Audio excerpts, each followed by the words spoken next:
Hola, yo soy René Lankenau de White Paper y para esta edición especial del Deep Dive de White Paper 10, White Paper 10, tenemos invitado hoy a Juan Carlos Calderón. Seguramente los que tienen tiempo escuchándonos se van a acordar de Juan Carlos porque esta, si no me equivoco, es la tercera ocasión que está con nosotros en el podcast. Ahorita voy a decir por qué.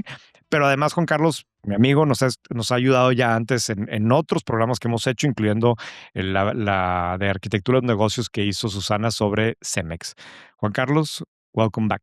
Un gusto, René. Un gusto estar aquí otra vez en White Paper y contigo. Buenísimo. Hay una conversación que se repite en todas las empresas de CPG, de retail en este país.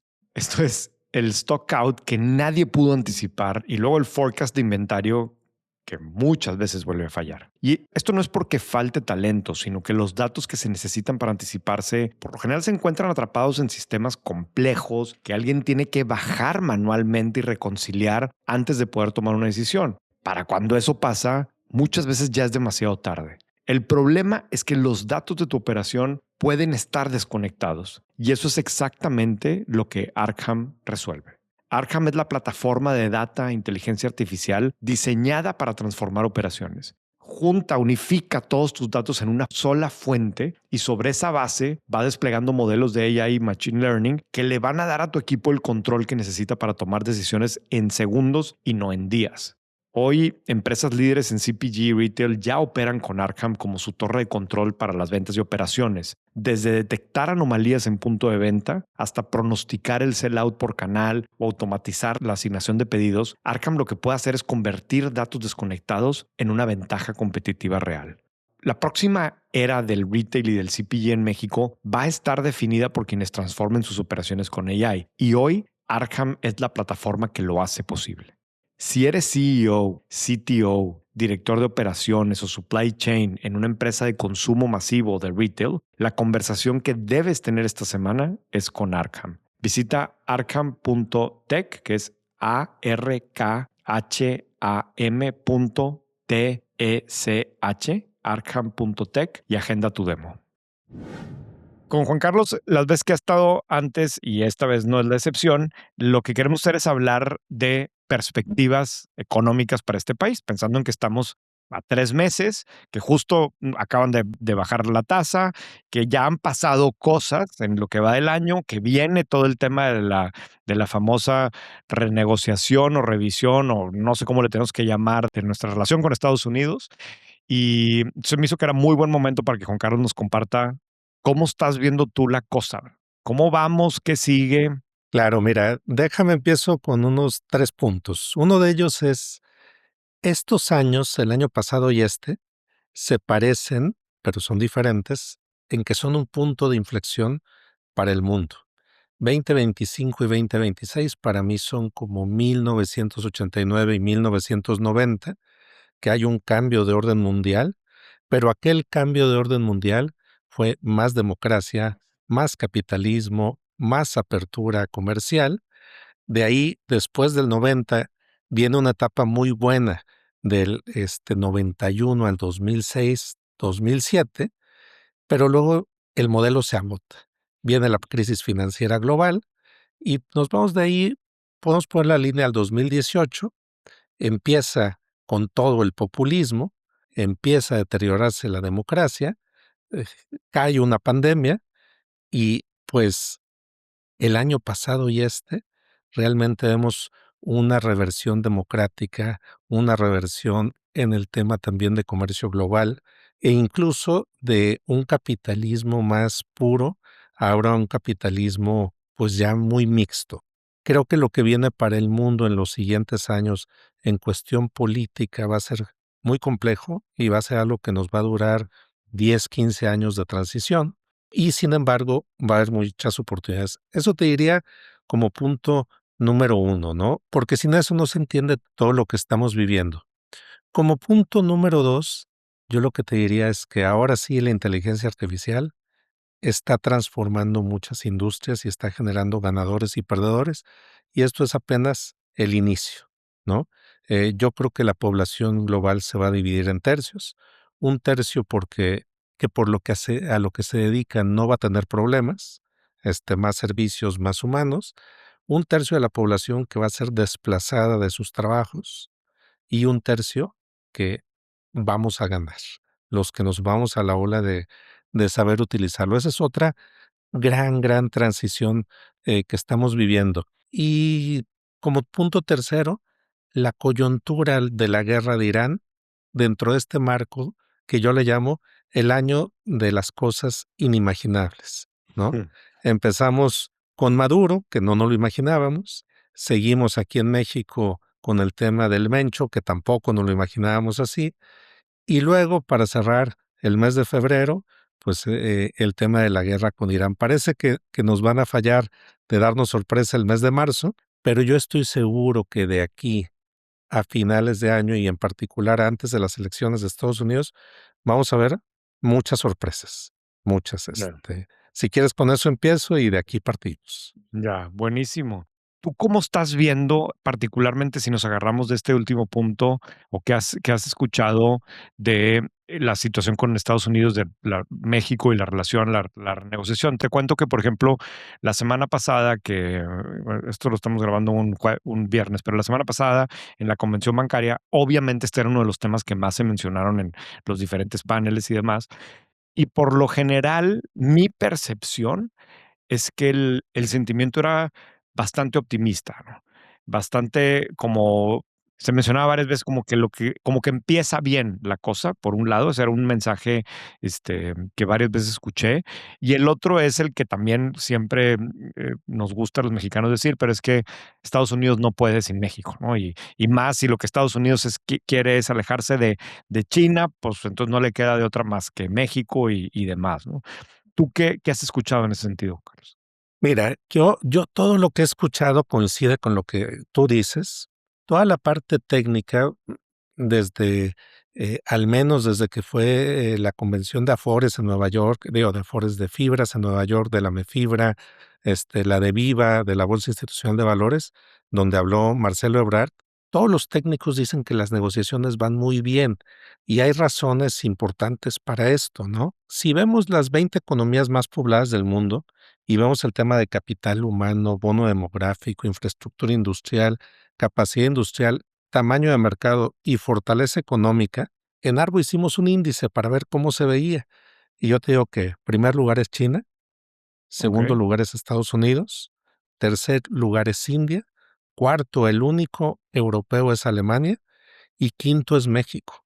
Ojo, ya, estoy hablando de las 20 economías más pobladas, que es como el 76% de la población global. Entonces, todo lo que te dicen que México está bien posicionado es cierto, ¿no? Tú sabes que la semana pasada Fibra Monterrey acaba de hacer una colocación dual, fue sumamente exitosa. ¿Qué te dice eso? Que el sector industrial mexicano es bien visto por los inversionistas. Ojalá que eso fuera toda la historia, René. Pero hay otra parte de la historia que puede jugar muy en contra. A ver, vienen las elecciones intermedias en Estados Unidos. Mucha gente piensa que si fueran hoy, el Partido Republicano perdería el control de las dos cámaras. Y como está estructurado la revisión del tratado México, Estados Unidos, Canadá, pues realmente si no se llega a una negociación exitosa este año, el tratado no desaparece, sino hay revisiones cada año. claro, Entonces, yo le doy 90% de probabilidades, 90, a que el tratado no se firma este año. No llegamos a una renegociación exitosa. Por temas políticos, por temas económicos, debería ser 100% que se firme porque a los tres claro. países y en particular a México y Estados Unidos les conviene. Ujú. Entonces yo creo que no nos va a soltar Donald Trump a México, porque creo que sí hay muchos temas pendientes, el señor tiene razón que hay muchos temas pendientes, y que eso nos va a llevar a que este año no se firme y que vamos a ver, yo creo que al menos una gran sorpresa con México antes de las elecciones En Estados en Unidos. Estados Unidos. O sea que una gran sorpresa con México, no sé a qué te refieres con eso. Pues una gran sorpresa es algún tipo de intervención puntual Ah, para narcos o sí, que el nos va a que agarrar como parte de la campaign trail, que dirían los gringos. claro, o algún tema con algún político que esté relacionado al crimen organizado, ¿no? Yo creo que eso va a pasar y si me dijeras cuándo creo que va a pasar alguna de las dos cosas, más pegado a septiembre, octubre, más cerca de la elección. Más cerca de las elecciones. Ya. Ya, pues sí, hace sentido el otro día. No, pues es más, en la conferencia de Ian Bremmer la semana pasada, que estuvo extraordinariamente buena, pero de esas que, aparte, muy, muy buen speaker, este tipo que es, para quienes no lo ubican, es un especialista en temas de riesgo global y demás. Él estaba sentado en la orillita del sillón, explicando cómo estaba cambiando el mundo y demás. Y una de las cosas que decía es que él pronosticando este tipo de situaciones dice, Estados Unidos se va a meter a Cuba ya, porque esa es la única forma que tiene de salirse de Irán. O sea, Trump no tiene manera de salirse de Irán.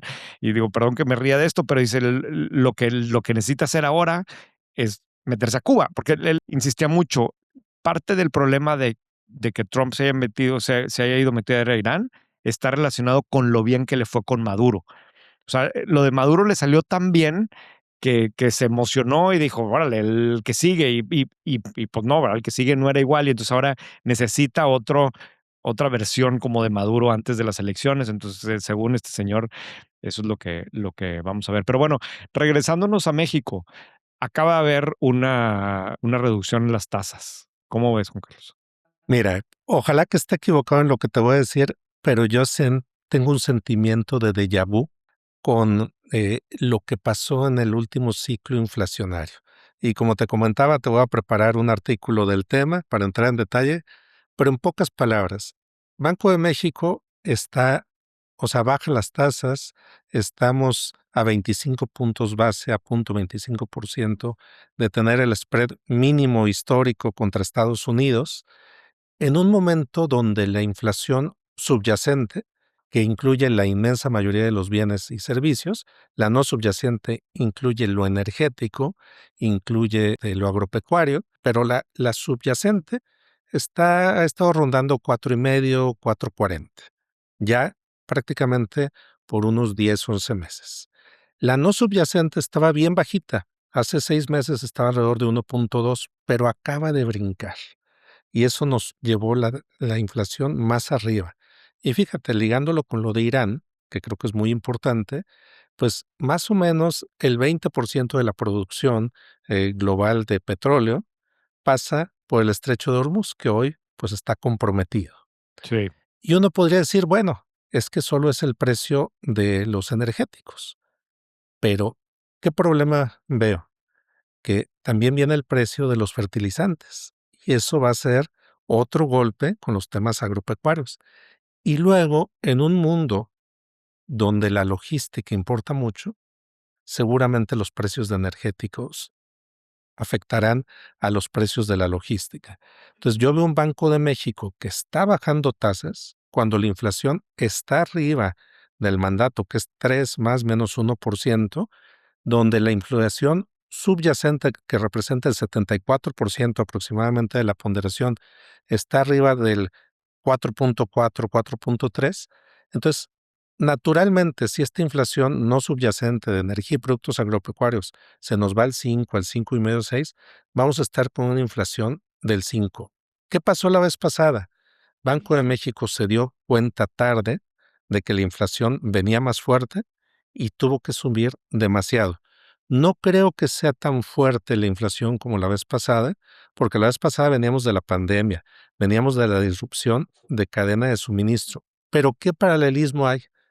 La gotita, lo que hizo el tipping point, fue la invasión de Rusia a Ucrania, que afectó mm, los precios de agropecuarios. igual. Entonces, ojalá que no vivamos algo tan fuerte porque apenas nos estamos recuperando de esa etapa de tasas tan altas, pero yo sí le doy un 80% de probabilidades a que Banco de México se está equivocando y que vamos a ver un nuevo periodo inflacionario, no tan fuerte como el anterior, pero creo que eso lo vamos a ver en los siguientes 3 a 6 meses, Ya, donde va a repuntar ya, más la inflación. de acuerdo. Oye, tú y yo platicábamos el otro día del reto que tiene este país en el sentido del cambio estructural o en riesgo y potencial que estamos pasando. Y de hecho tú me compartiste la presentación, la versión más nueva de la presentación que tienes, en donde se ve, hay un slide donde vienen, lástima que esto no lo estamos, bueno, no creo que sí se puede poner en video, pero en donde se ve cómo va creciendo México contra Estados Unidos y estás destacando pues la reforma al Poder Judicial, bueno, obviamente cuando gana la presidenta, la elección judicial, y parece que, no parece, se ve claramente cómo el índice del PIB real de México y Estados Unidos se va haciendo cada vez más grande, ¿verdad? Sí, la gráfica de la que hablas parte del 2006, íbamos perfectamente alineados con Estados Unidos hasta el 2018, que no era algo bueno, porque México debería de crecer más que Estados Unidos porque está en una etapa de desarrollo inferior. Para que te des una idea, lo que nos ha costado del 2018 hasta acá, las decisiones de gasto, de aumento de transferencias del bienestar, la reforma al Poder Judicial, la supermayoría, es aproximadamente 18% del PIB. Claro. 18% del PIB es una brutalidad y eso ha sido por la pérdida de confianza, pues, en las instituciones en México. Es que, a ver, en este sentido, tú y yo habíamos platicado una vez de lo que está pasando de la falta de inversión en infraestructura, ¿no?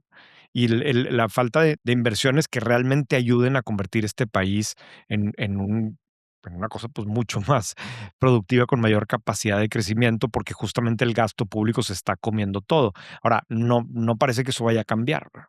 No, mira, a ver, la mayor parte del gasto público, digamos, ya está amarrado, es muy difícil de cambiar. Te voy a dar algunos datos. Mira, por ejemplo, en el presupuesto para este año 2026 se va a invertir en obras de la Conagua 21,000 millones de pesos y en carreteras y caminos 27,000. Entre los dos son 48,000. Vamos a decir que son 50,000.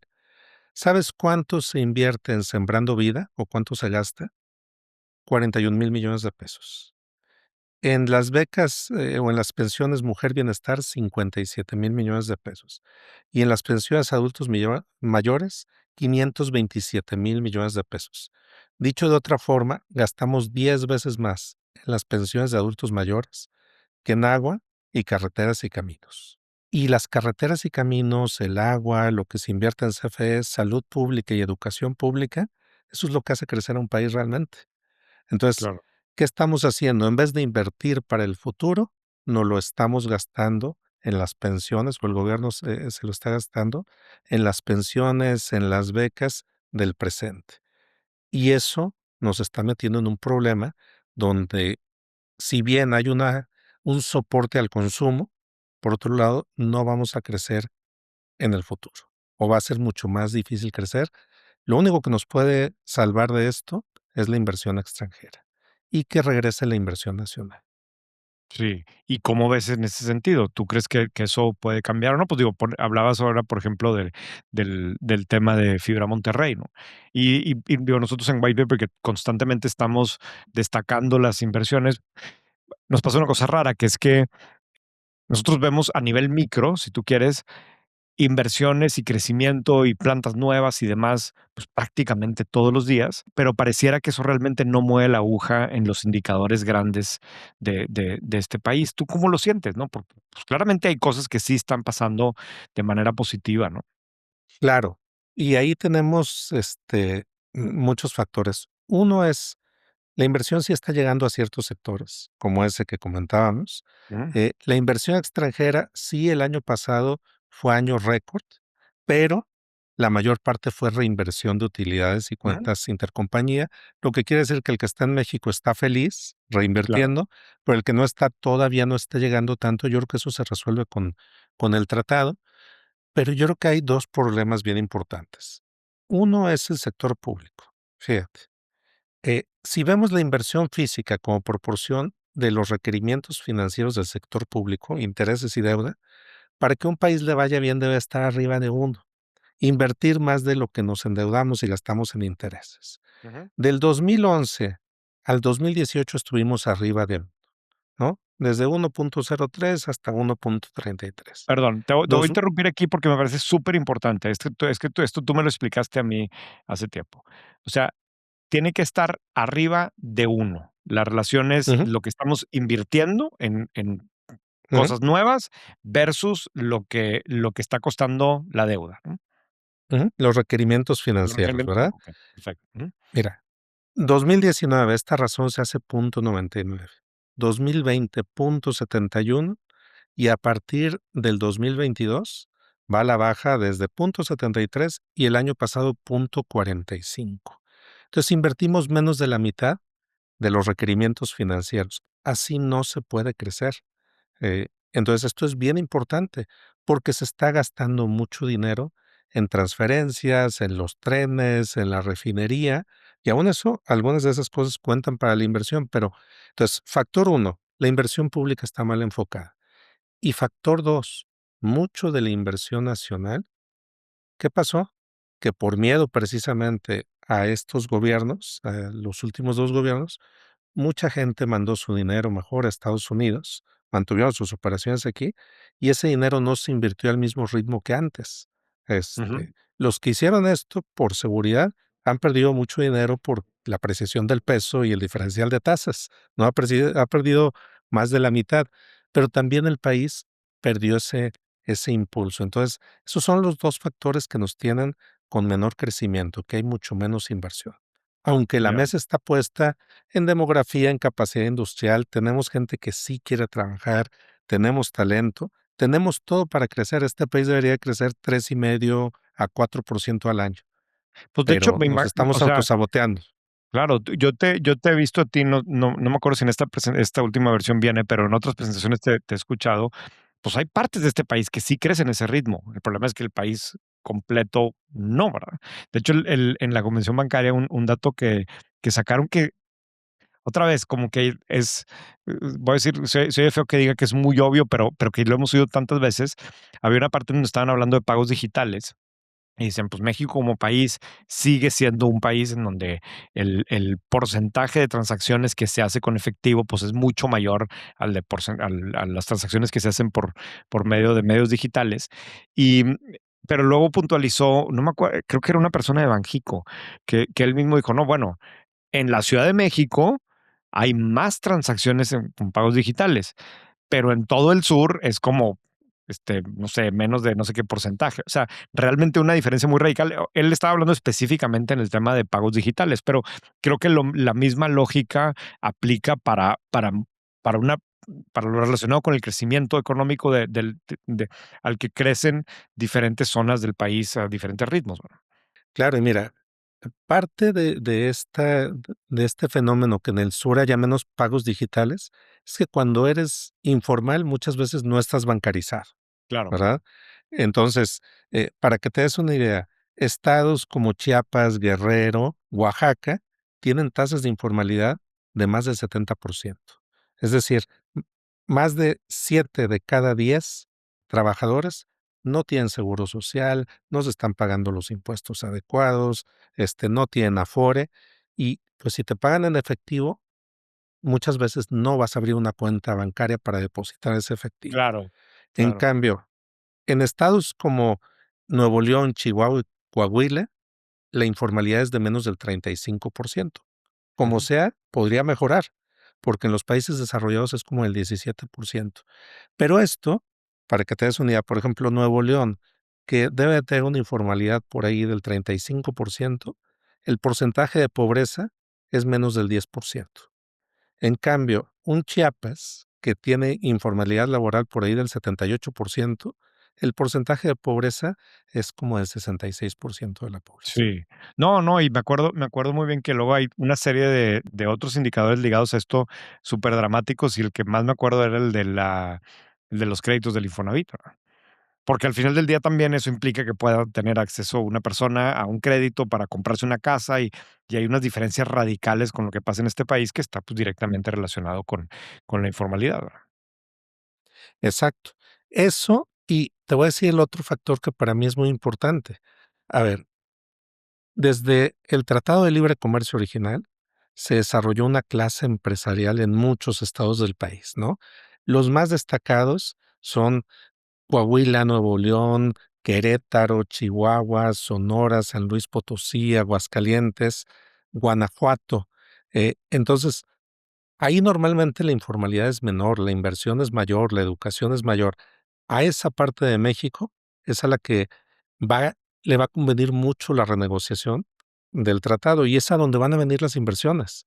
Hay otros estados que seguramente no mencioné, como Jalisco, que es más mixto, Sí, pero si nos vamos al otro extremo, Guerrero, Chiapas, Oaxaca, no les va a llegar mucho. Entonces, es la típica historia de los tres Méxicos, el sur, el centro y el norte.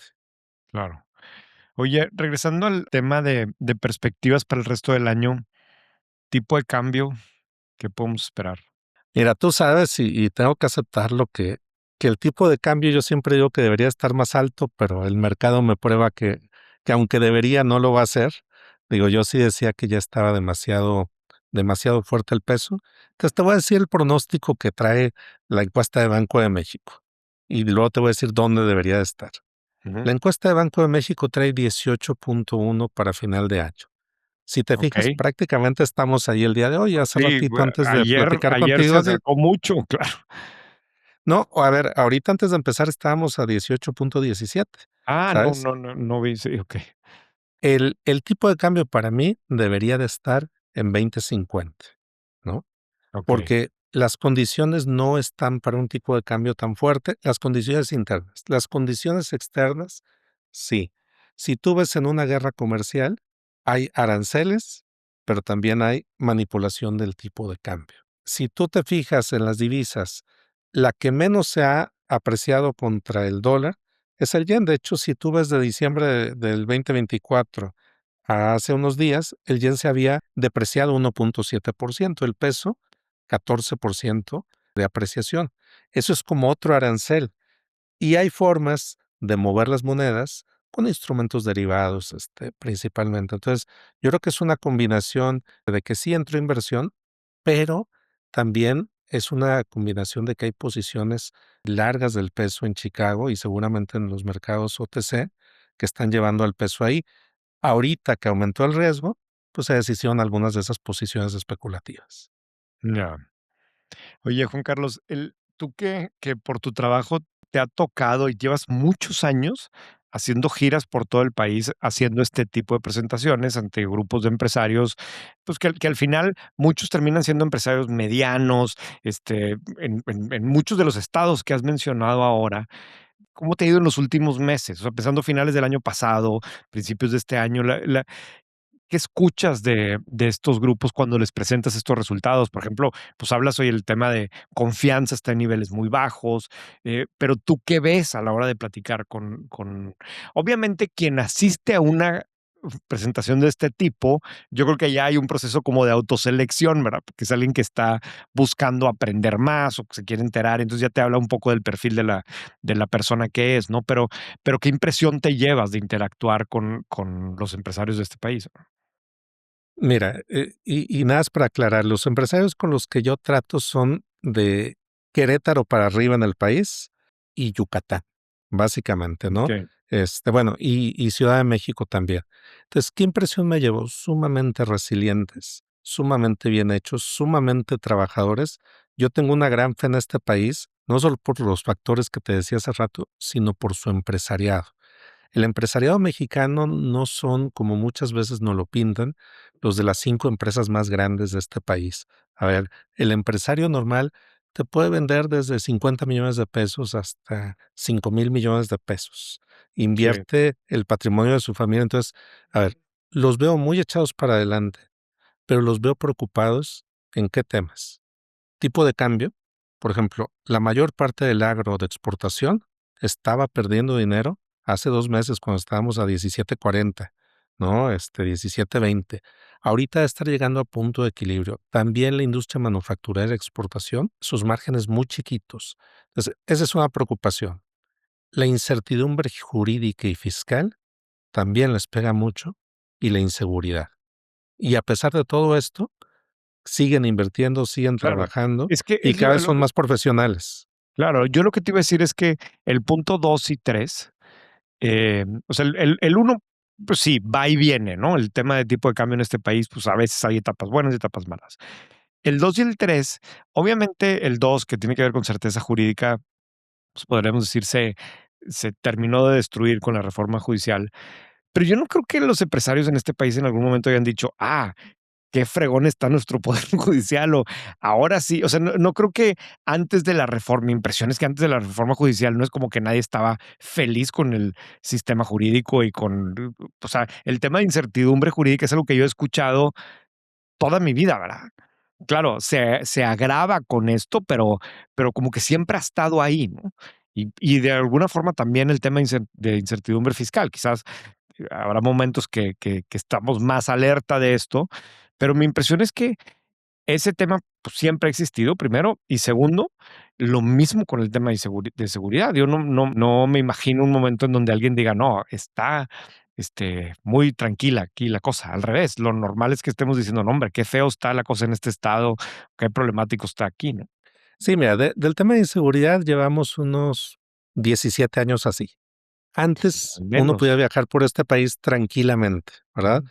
Yo Claro. sí yo sí veo el tema de inseguridad patrimonial en un pico, ¿no? Mm, A pesar de las estadísticas, del gobierno. Y el tema tienes razón, el tema de incertidumbre en el tema legal siempre ha existido. Yo creo que ahorita es que se está esperando a ver cómo va a funcionar el sistema, y lo que sí, la presión del SAT a los empresarios también está más fuerte que nunca. ya, ya. Pues sí, todo eso tendrá su impacto. Fíjate, ahorita que dices de la inseguridad, y ya para no quitarte mucho más tiempo, obviamente en mi caso no es de inseguridad, pero para los que son suscriptores de White Paper, que probablemente vieron o escucharon el artículo que pusimos el viernes, en donde pues yo termino contando que me robaron los taxistas de Cancún, ¿no? Los taxis del aeropuerto de Cancún. Tuve una mala experiencia ahí pero lo cuento eso en el artículo del viernes pasado, y, y me impresionó la cantidad de gente que me escribió contándome cosas similares, ¿no? O sea, claramente es el tipo de problema que vivimos en este país y que, me duele decirlo, pero, pues, como que nos acostumbramos a vivir con ello, aunque por otro lado, pues sí vi interés, al menos de la empresa responsable de la terminal del punto de venta y el banco que de mi tarjeta, en ver cómo reaccionaba, ¿no? Pero en ver cómo ayudaban a resolver la situación. Pero es impresionante cómo nos hemos acostumbrado a cosas que todos sabemos que sí, que hay lugares como los taxis de los del aeropuerto de Cancún en particular, que han tenido tantos, temas contra Uber y demás, que se la pasan haciendo este tipo de cosas. En mi caso, primero me dijeron que costaba $700 la transacción, y al final me hicieron un cargo de 10,700 pesos y no me quisieron dar el ticket, entonces nunca me di cuenta. Entonces ya para cuando me di cuenta que me habían cargado, pues, esa cantidad, ya no estaba yo en Cancún, y por lo visto es algo que practican de forma común. Y aunque ahí está, no encontramos como país cómo fregados resolverlo. Es impresionante para mí eso. Claro, es una impunidad institucional. Sí, sí, y que se perpetúa y sigue, porque seguramente esta discusión la pudo haber tenido alguien hace 5 años o hace 10, ¿no? Yo tengo muy presente el tema de los choques de Uber y ojo que no quiero defender a Uber contra los taxis del aeropuerto, y hay otros aeropuertos en donde los taxis, pues, están muy institucionales o lo que sea, pero me pareció, terrible, ¿verdad? En fin, Juan Carlos, pues muchísimas gracias. Me debes un artículo sobre la inflación que estoy aquí dejando al aire, que vamos a publicar en White Paper en los próximos días, y así te estoy, ya comprometiendo. Yo simplemente, antes de terminar, me toca hacer una recomendación, y les quiero recomendar, no sé cómo decir demasiado con mayúsculas, un artículo que publicó The Atlantic hace algunos días. Obviamente, muy al estilo de Atlantic, es un artículo como de 50 páginas, o es más bien como un libro, es más un tema como de entretenimiento, perfecto para estos días de vacaciones. Sé o entiendo que lo están tratando de hacer serie o película porque está verdaderamente bueno.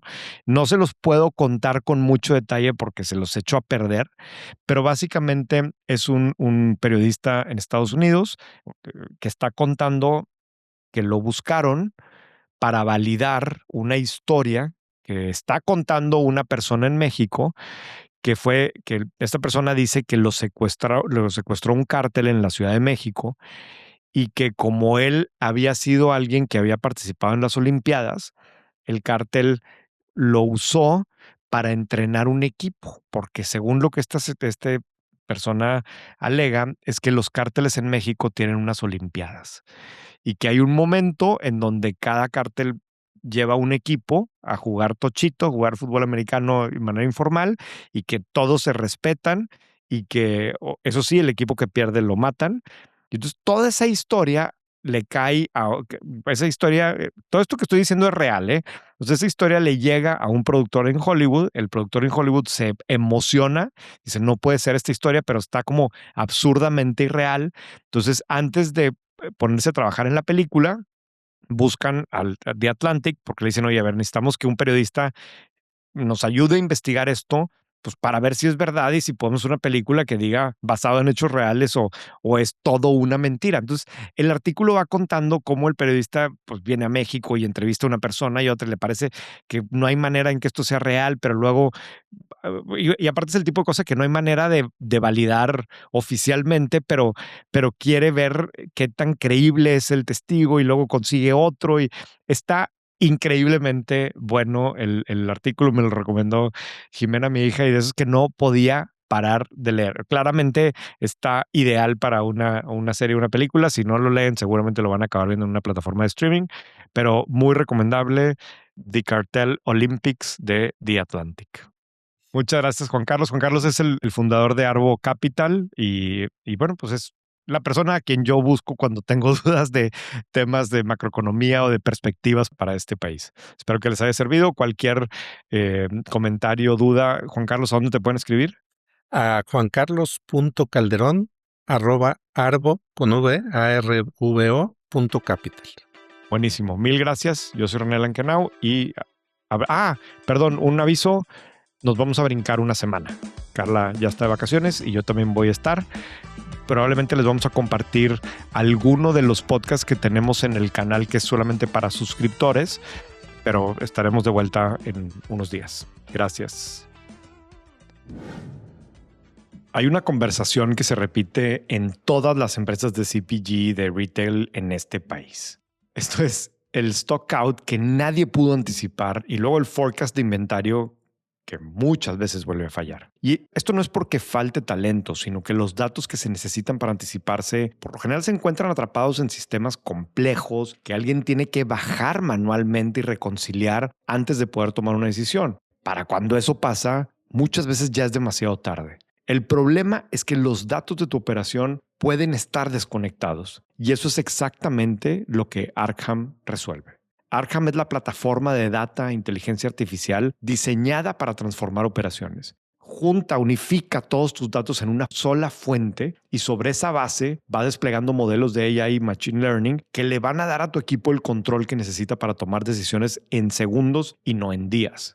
Hoy, empresas líderes en CPG y retail ya operan con Arkham como su torre de control para las ventas y operaciones, desde detectar anomalías en punto de venta hasta pronosticar el sell-out por canal o automatizar la asignación de pedidos. Arkham lo que puede hacer es convertir datos desconectados en una ventaja competitiva real. La próxima era del retail y del CPG en México va a estar definida por quienes transformen sus operaciones con AI y hoy Arkham es la plataforma que lo hace posible. Si eres CEO, CTO, director de operaciones o supply chain en una empresa de consumo masivo de retail, la conversación que debes tener esta semana es con Arkham. Visita arkham.tech, que es arkham.tech, arkham.tech y agenda tu demo.